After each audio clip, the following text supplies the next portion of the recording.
오늘 성경 말씀은 사무엘하 15장 13절부터 23절에 있는 말씀입니다. 사무엘하 15장 13절부터 23절에 있는 말씀.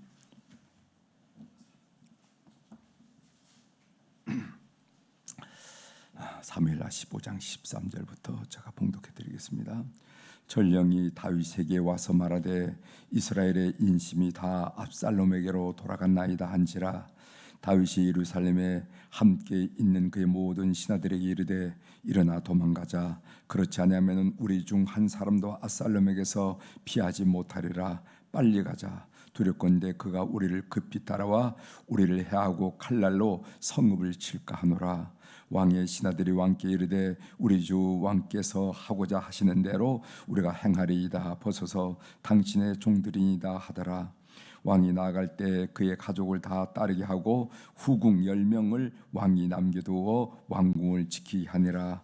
왕이 나감에 모든 백성이 다 따라서 벳메르하게 이르러 멈춰서니 그의 모든 신하들이 그의 곁으로 지나가고 모든 그렛 사람과 모든 블렛 사람과 및 왕을 따라 가드에서 온 모든 가드 사람 600명이 왕 앞으로 행진하니라. 그때 왕이 가드 사람 이때에게 이르되 어찌하여 너도 우리와 함께 가느냐? 너는 쫓겨난 나그네이니 돌아가서 왕과 함께 내 곳에 있으라. 너는 이제 왔고 나는 정처 없이 가니 오늘 어찌 너를 우리와 함께 오더라 다니게 하리요? 너도 돌아가고 내 동포들도 데려가라. 은혜와 진리가 너와 함께 있기를 원하노라 하니라.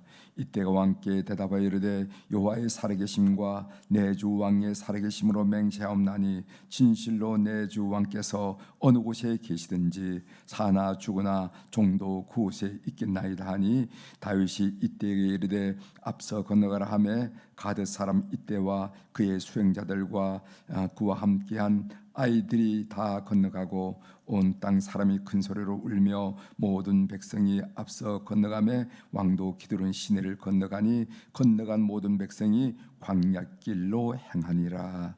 아멘. 23절까지 함께 읽었습니다. 오늘 우리가 읽은 이 본문 말씀을 중심으로 주제를 광야에서만 하나님의 말씀을 들을 수 있습니다. 이런 주제로 같이 은혜를 나누고자 합니다. 여러분 히브리어로 광야란 말이 미드바르란 말이에요. 그래서 그 심적어에 M자가 붙으면 장소를 말합니다. 장소. 무시타시파. M자가 붙었잖아요. 그것은 병원 이렇게 장소를 뭐를 하는 장소를 말하는데 미드바르 이것은 광야인데 그 드바르라 하는 말이 무슨 말이냐면은 하나님의 음성을 듣는다 하는 동사예요. 그래서 미드바르와 다바르가 동사인데 그 같은 어원이죠. 그래서 광야에서만 하나님의 말씀을 들을 수 있다. 의미는 다바르 하나님의 음성을 듣는다. 미드바르 광야에서만 하나님의 음성을 들을 수 있다 하는 그런 의미입니다. 들어가는 말로 여러분 휴식이란 단어죠. 휴식해라, 휴식을 취하라. 그 휴식이란 단어가 한자어로 어떻게 되냐면은 쉴휘, 쉴식 이렇게 돼 있어요. 쉴휴가 어떻게 되냐면 사람 인변에 나무 목자가 되어 있습니다. 그러니까 사람이 나무를 기대는 것을 이제 쉰다 이렇게 얘기하죠. 그래서 무엇을 의미하는가 하면은 우리가 이 쉰다라는 것은 도시에서는 참 쉼이 어려운 것 같아요.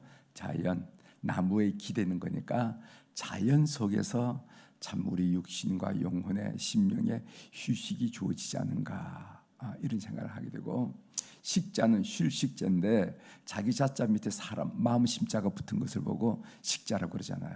그래서 마음을 내려놓는 걸 말하는 겁니다.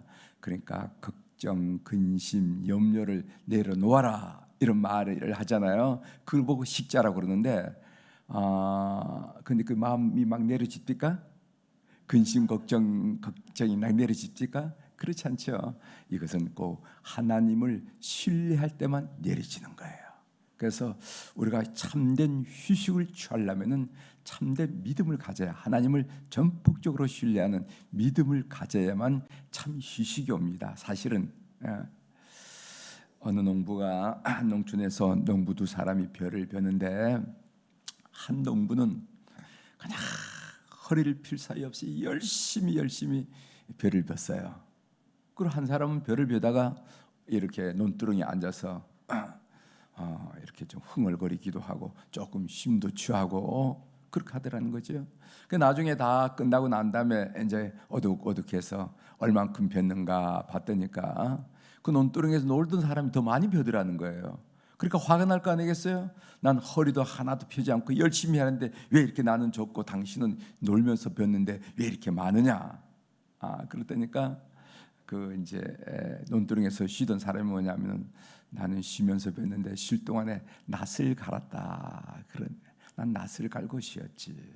그러니까 묻은 낫으로 잘 들지도 않는 나를 한 번 했다가 두 번 했다가 하는, 그렇게 배배히 하는 거하고 낫이 잘 드는 것을 가지고 척척척척척 나가는 거, 시간적으로 보면 효율적으로 훨씬 낫죠. 저는 그 이야기를 읽으면서 어떤 생각을 했냐면은, 우리가 여러분들이 주일날 교회 예배들이 드리는 것이 바로 이런 낯가는 시간이 아니겠는가.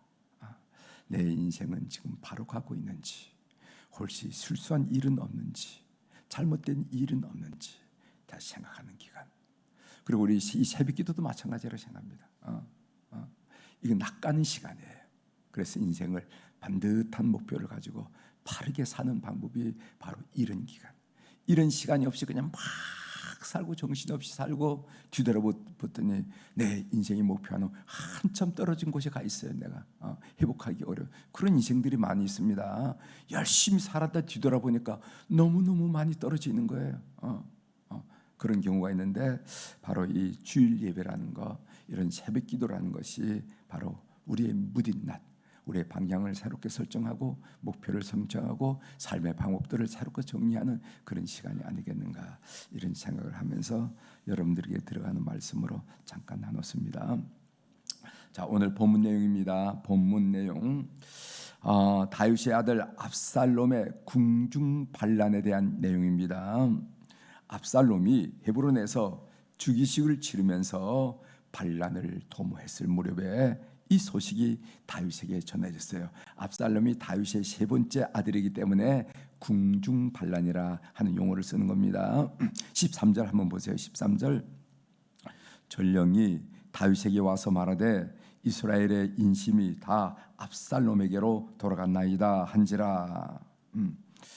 이 반란 소식을 듣고 다윗은 바로 피신을 걱정합니다.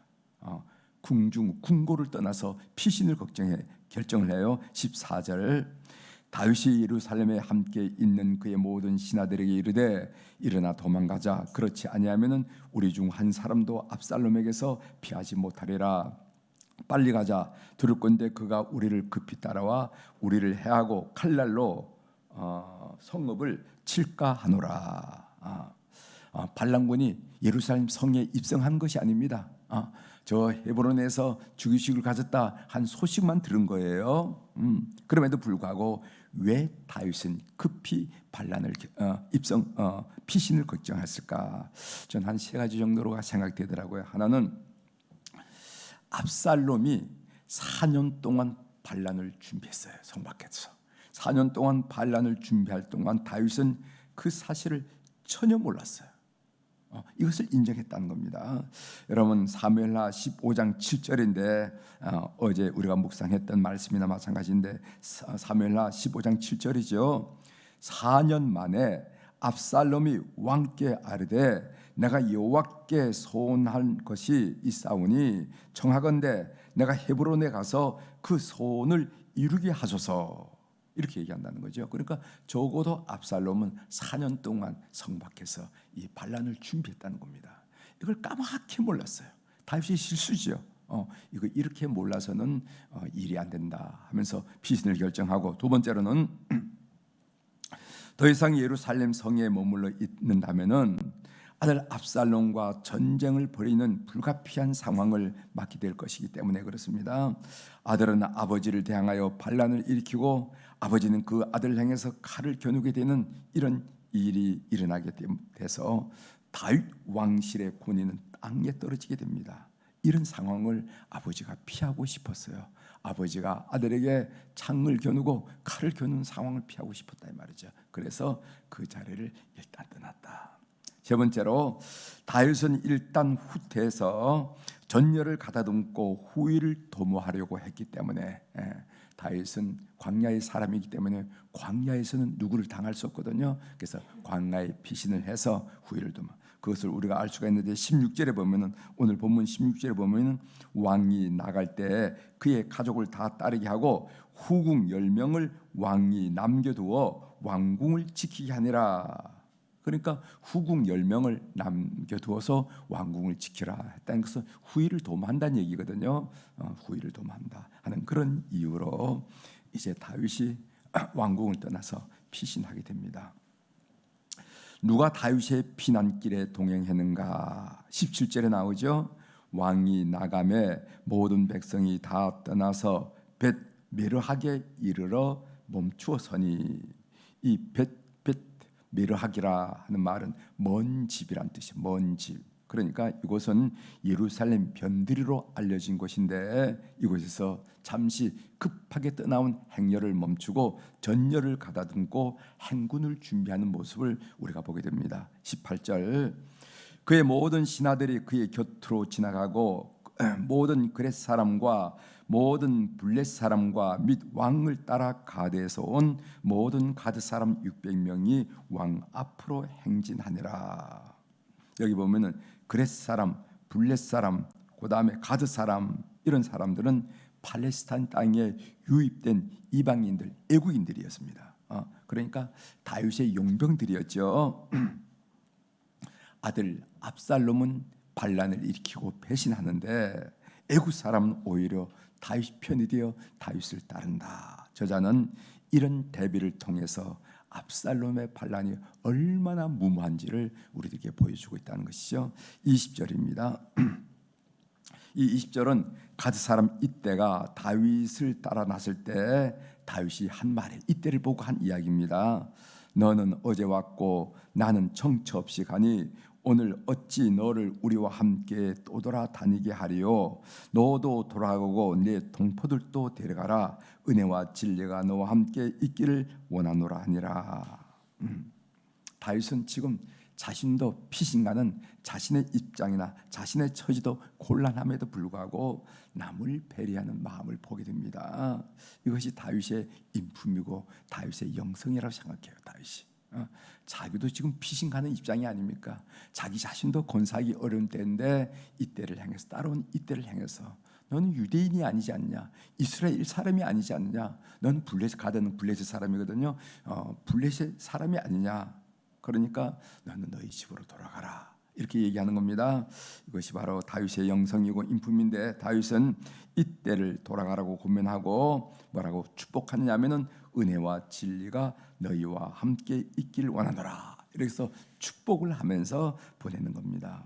이때는 나중에 어떻게 되냐면은 요압과 아비새와 더불어 다윗 군대를 지휘하는 지휘관이 됩니다. 지휘관이 됩니다. 다윗의 이런 모습이 여러분들이 또 어떤 모습을 기억하게 하냐면은 며느리를 배려하는 오르바와 룻을 배려하는 나오미의 모습과 같이요. 남편 죽고 두 아들 죽었을 때 도저히 모압 땅에 살 수가 없어서 베들레헴 자기 고향 땅으로 가잖아요. 그랬더니까 오르바와 룻이 나서는 겁니다. 시어머니한테 같이 가겠다고. 그럴 때 그 룻이 그 며느리에게 한 이야기가 룻기 1장 8절에 나오는데 여기에 나오미의 품성, 나오미의 영성을 우리가 보게 됩니다. 읽어보겠습니다. 나오미가 두 며느리에게 이르되 너희는 각기 너희 어머니 집으로 돌아가라. 친정으로 돌아가라. 너희가 죽은 자들과 나를 선대한 것 같이 여호와께서 너희를 선대하기를 원하며 이렇게 하면서 따라 나서겠다는 며느리한테 너희들은 그곳은 나의 고향이지만은 너희들은 타향이 돼. 너희 친정집으로 돌아가 살아 하면서 밀천에는 남을 배려하는 그런 나오미의 모습을 보게 됩니다. 그렇다면은 이때가 선택하는 기준은 뭘까? 그리고 나오미와 룻이 어떤 일을 선택하는 기준은 뭘까? 이때가 선택한 기준은 뭐냐면은 돈도 아니고 자기 미래를 보장받는 것도 아니에요. 우리가 사람을 선택할 때 주로 기준이 뭡니까? 이 사람을 선택하면 내가 물질적으로 좀 윤택해질까? 뭐 이런 게 중요한 요소 아니겠어요? 내가 이 사람을 선택하면 장래 보장 받을까? 뭐 이것 때문에 사람을 선택하는 거 아니겠어요? 그런데 이때와 나오미와 룻이 선택하는 기준은 하나님이었습니다. 저 사람이 하나님의 사람이기 때문에 따라가는 거예요. 하나님의 사람 다윗을 따라가고 하나님의 사람 나오미를 따라갔다 이 말이죠. 이런 동행이 바로 삶의 승리를 가져온다 하는 지혜를 우리들이 가르쳐주는 겁니다. 여러분 아셨죠? 우리가 삶을 선택할 때 우리 그리스도인으로서 어떤 선택을 해야 되는 건가? 돈을 선택할 것인가? 아니면 장래의 보장을 선택할 것인가? 아니면은 하나님 쪽으로 선택할 것인가? 우리에게 지혜를 주는 말씀을 생각합니다. 23절 보세요. 23절. 온 땅 사람이 그 소리를 큰 소리로 울며 모든 백성이 앞서 건너가매 기드론 골짜기를 건너가지요. 왕도 기드론 시내를 건너가니 건너간 모든 백성이 광야길로 행하니라. 그랬어요. 이 광야길, 다윗이 있어야 할 곳은 광야입니다. 그가 광야에 있을 때 가장 신실했어요. 다윗은 궁중의 사람이 아니에요. 다윗이 궁중에 있을 때 타락했습니다. 광야에서 그는 하나님을 다시 회복할 수 있었고, 그리고 하나님을 회복하는 것이 그의 삶을 회복하는 단초이며 시작임을 안다는 거예요. 들어보십시오. 다윗은 광야로 나가고 그 광야에서 하나님을 회복할 수가 있고, 하나님을 회복하는 글이 바로 다윗의 후반 인생을 회복하는 단초가 되고 시작이 된다는 것을 우리가 알게 된다는 겁니다. 전 본문에서 뭐 다른 말씀도 은혜스럽지만 이 광야길로 행하니라 하는 말씀이 탁 눈에 띄더라고요. 마음에 들더라고요. 마음에 들어왔습니다. 조금 전에 제가 설명을 드렸듯이 광야라 하는 히브리어는 미드바르라는 미드바르. 그리고 하나님의 말씀을 청종한다 하는 의미의 동사가 다바르입니다. 다바르.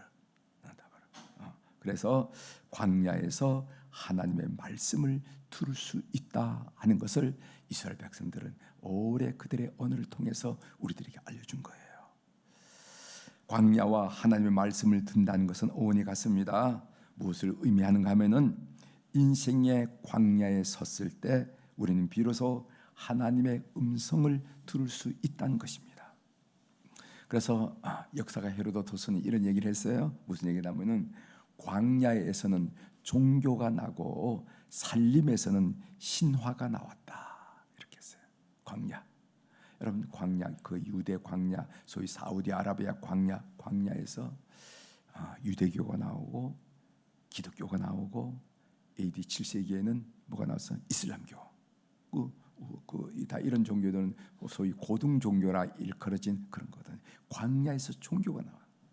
그런데 산림, 그리스나 로마나 살림이 우거져서 살기 좋은 데는 뭐가 나오면 신화가 나죠. 여러분 그리스 신화, 로마 신화 아시죠? 신화.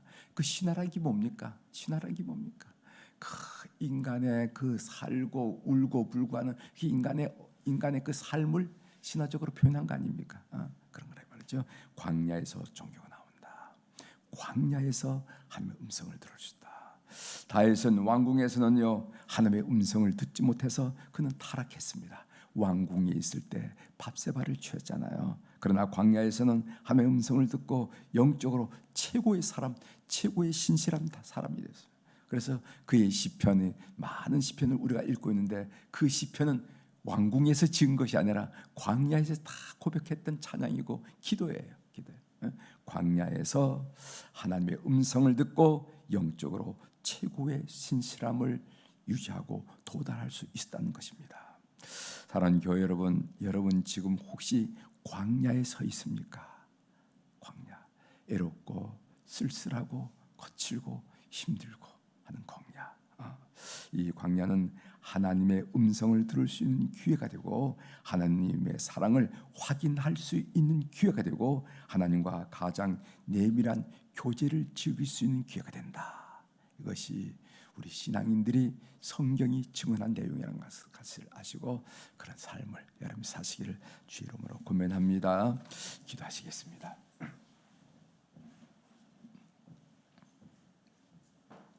하나님 아버지, 오늘 다윗 왕이 아들 압살롬의 궁중 반란을 통해서 예루살렘 성을 떠나서 광야로 길을 잡는 모습을 통해 우리가 묵상한 내용을 함께 나눌 수 있어서 감사합니다. 광야, 왕궁, 다윗은 왕궁에 편안하게 모든 것이 안정됐을 때 그는 타락의 길로 접어들었음을 성경을 통해서 알 수가 있습니다. 그는 비록 쫓기는 광야 생활에 있을 때는 가장 신실하게 영적으로 고조가 되어서 하나님과 내밀한 교제로 흥분하고 감사하고 찬양했다는 것을 우리가 시편의 말씀을 통해서 알 수가 있습니다. 그래서 미드바르에서 다바르가 나온다는 것을 우리가 배웠습니다. 하나님, 우리의 삶의 자리가 거칠고 외롭고 슬프고 때로는 고통스러운 그런 광야의 삶이 아닌지, 그때가 바로 하나님과 내밀하고도 내밀한 교제가 이루어질 수 있는 기회라는 것을 우리들이 알고 이런 삶의 지혜를 터득하는 성도들이 되도록 은총을 베풀어 주옵소서. 하나님, 오늘 또 우리 사랑 교우들이 주님 앞에 일천번제를 비롯해서 감사금을 올려드렸습니다. 눈 밝으신 우리 하나님 아버지, 귀 밝으신 우리 하나님 아버지, 그래서 우리 눈가에 스치는 그런 눈물 자국도 우리 입가에 새어나오는 한숨의 작은 한숨 소리도 놓치지 않고 우리 속에 왜 그래 하고 다가오시는 그 하나님께서 이 헌금의 의미, 그리고 기도의 내용들, 간구의 내용들 주께서 살피시고 통촉하여 주셔서 우리 삶이 주의 상세하시고 섬세한 사랑 속에 이끌림 받는 근거가 되도록 주께서 이 헌금을 연락하여 주시옵소서. 하나님, 월요일날 우리 사랑하는 우리 환우들을 위해서 기도하게 하시오니 감사합니다. 시간과 공간을 초월하시고 역사하신 하나님 아버지, 오늘 또 병원에서, 오늘 또 가정에서 치료받고 회복하기를 원하는 우리 모든 한우들을 주님 꼭 기억하여 주옵소서. 어느 누구도 그런 질병에 장악되지 않게 하시고 질병에 함몰되지 않게 도와주시고 그 가운데 그들이 영성이 살아서 하나님과 내밀한 교제 속에 하나님의 사랑을 느끼는 현장 되게 도와주시고 그들의 심령이 좌절, 절망, 포기, 그런 어둠으로 가득 차지 않게 하시고 성령님이 임재하심으로 말미암아 소망, 기쁨, 감사, 찬양, 은혜로 충만하게 하시고 그들의 육체 또한 하나님께서 살펴주셔서 의사 선생님이 발견하지 못한 작은 세포 가는 시필줄에까지 주께서 치료의 광선을 비춰주심으로 말미암아 회복의 놀라운 역사가 우리 성도들 가운데 일어나도록 은총을 베풀어 주옵소서. 우리의 생명을 내시고 우리를 조성하신, 육체를 조성하신 하나님께서 어디가 부족한지 어디가 병들은지 가장 적확하게 아신 줄 믿사오니 역사하셔서 회복시켜 주시옵소서. 그래서 우리 영혼을 치유하고 우리 심령을 치유하고 우리 육체를 치유하는 놀라운 역사가 주의 이름으로 우리 교회 속에 충만하도록 은혜를 베풀어 주시옵소서. 하나님, 오늘 또 하늘의 주권과 땅의 주권을 가진 우리 하나님을 인정하고 고백합니다. 그 크신 능력으로 우리를 다스려 주옵소서. 그래서 내 영혼이 잘된 같이 범사가 잘되고 강건한 축복을 오늘 하루도 원 없이 한없이 누리며 고백하고 찬양하는 하루가 되도록 우리 모든 교우들을 살펴 주시옵소서. 넉넉히 그렇게 하실 우리 주님을 찬양하며 예수님의 이름으로 기도 올리옵나이다. 아멘.